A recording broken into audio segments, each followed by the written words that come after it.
Welcome to Mallu tax இன் தமிழ். இன்றைக்கி நாம் Kerala style beef கறி எப்படி பண்ண போகிறோம்னு பார்க்க போகிறோம்.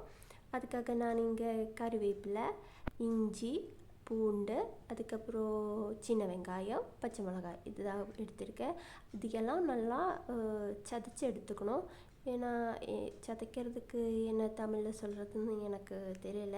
இந்த மாதிரி இடித்து எடுத்துக்கணும். இந்த மாதிரி பண்ணுறதுக்கு தமிழில் என்ன சொல்கிறதுன்னு கமெண்டில் கொஞ்சம் போட்டால் நல்லாயிருக்கும். நெக்ஸ்ட் டைம்லேருந்து அந்த வேர்ட் யூஸ் பண்ணுறதுக்கு தான் இந்த மாதிரி சதைச்சி எடுத்துக்கணும். அதுக்கப்புறம் நாம் பீஃபு 1/2 kg தான் எடுத்திருக்கேன். அதுக்கப்புறம் அந்த சதைச்ச மிக்ஸ் கூட அதுக்குள்ளே போட்டுடணும். அதுக்கப்புறம் மிளகா, மல்லி, கொஞ்சம் கரம் மசாலா, அதுக்கப்புறம் மஞ்சள் தூள், உப்பு இதையெல்லாம் போட்டு நல்லா பிசைஞ்சு எடுத்துக்கணும். நல்லா பிசைஞ்சு எடுத்துக்கணும். ஏன்னா அதோடைய உப்பு, மிளகா, இல்லை மல்லி, இஞ்சி, பூண்டு பேஸ்ட்டு அது எல்லாமே அந்த பீஃப்குள்ளே நல்லா அதோடைய டேஸ்ட் அதுக்குள்ளே இறங்கணும். அந்த மாதிரி பிசைஞ்சு எடுத்துக்கணும். இந்த மாதிரி நல்லா பிசைஞ்சு எடுத்துக்கோங்க. அதுக்கப்புறம் நாம் 1 glass of water அதுக்குள்ளே ஊற்றிக்கலாம். 1 glass of water அதுக்குள்ளே போட்டு அப்படியே குக்கரை அடைச்சி 6 விசில் அது போதும். 6 விசில் வர்ற வரைக்கும் நாம் அது 6 விசிலுக்கு அப்புறமா பீஃப் நல்லா வெந்துடும். அதுக்கப்புறம் நம்ம நேந்திரக்காய் அதான் இதுக்குள்ளே போட போகிறோம். நேந்திரக்காயாக கூட பீஃப் எப்படி போட்டு கறி பண்ணுறோன்னு தான் நான் இங்கே காமிக்க போகிறோம். ரொம்ப நல்லாயிருக்கும். கேரளாவில் இதை போத்தும் காயுன்னு சொல்லுவோம். அந்த கறி தான் நான் இப்போ செய்ய போகிறோம். இந்த மாதிரி காயை நேந்திரங்காயை கட் பண்ணி எடுத்துக்கணும். அதுக்கப்புறம் அந்த குக்கருக்குள்ளே பீஃப் செஞ்ச குக்கருக்குள்ளேயே நாம் அதுக்குள்ளே நேந்திரக்காயை கூட போட்டு கொஞ்சோண்டு உப்பு சேர்த்து நாம் அதை வேக வைக்கலாம். 2 விசில் போதும். நேந்திரக்காயை போட்டு 2 விசில் போதும்.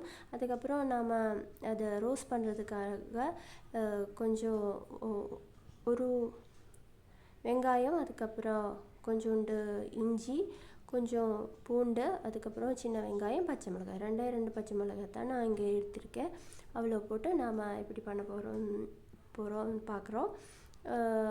ஒரு சின்ன சட்டி வச்சு அதுக்குள்ளே எண்ணெயை ஊற்றி, இங்கே நான் தேங்காய் எண்ணெய் தான் எடுத்திருக்கேன். அதுக்கப்புறம் அதில் கொஞ்சம் இஞ்சி போட்டு,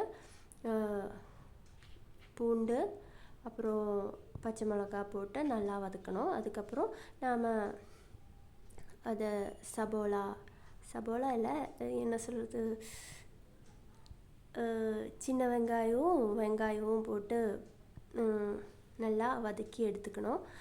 கோல்டன் ப்ரௌன் ஆகிற வரைக்கும் நாம் இதை வதக்கணும். கொஞ்சோண்டு உப்பு சேர்த்து வதக்குனா சீக்கிரமாக ஆகிடும். அதுக்கப்புறம் என்னுடைய வீடியோ உங்களுக்கு பிடிச்சதுன்னா நீங்கள் லைக் பண்ணு.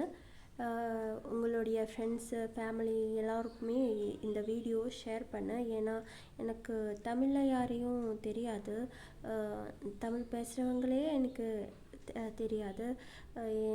அதனால் இந்த வீடியோ பார்க்குறவங்க கொஞ்சம் ஷேர் பண்ணி, இல்லை லைக் பண்ணி, கமெண்ட் பண்ணி ஹெல்ப் பண்ணு. இந்த மாதிரி கேரளா டிஷ் வீடியோஸ் உங்களுக்கு பிடிக்குன்னா இந்த சேனலை சப்ஸ்கிரைப் பண்ணு. அது ரொம்ப ஹெல்ப்ஃபுல்லாக இருக்கும் என்னுடைய வீடியோஸுக்கு. கோல்டன் ப்ரௌன் ஆனதுக்கப்புறம் அதுக்குள்ளே கொஞ்சோண்டு மஞ்சள் தூள், மிளகாத்தூள், கொஞ்சம் மல்லித்தூள், அதுக்கப்புறம் கொஞ்சோண்டு கரம் மசாலா போட்டு நல்லா வதக்கி, அதுக்கப்புறம் நாம் அந்த பீஃபு காயா மிக்ஸு அதுக்குள்ளே கேரளா ஸ்பெஷல் போத்துங்காயும் ரெடி ஆகிடுச்சு. இனி நாம் சர்வ் பண்ணலாம். இது சாதத்து கூடயோ இல்லை ப்ரெட் கூட, பரோட்டா கூட ரொம்ப சூப்பராக இருக்கும். அதுக்கப்புறம் இடியப்பம் கூடயும் ரொம்ப சூப்பராக இருக்கும். என்னுடைய வீடியோ பிடிச்சா லைக் பண்ணு, ஷேர் பண்ணு, சப்ஸ்கிரைப் பண்ணு. தேங்க்யூ.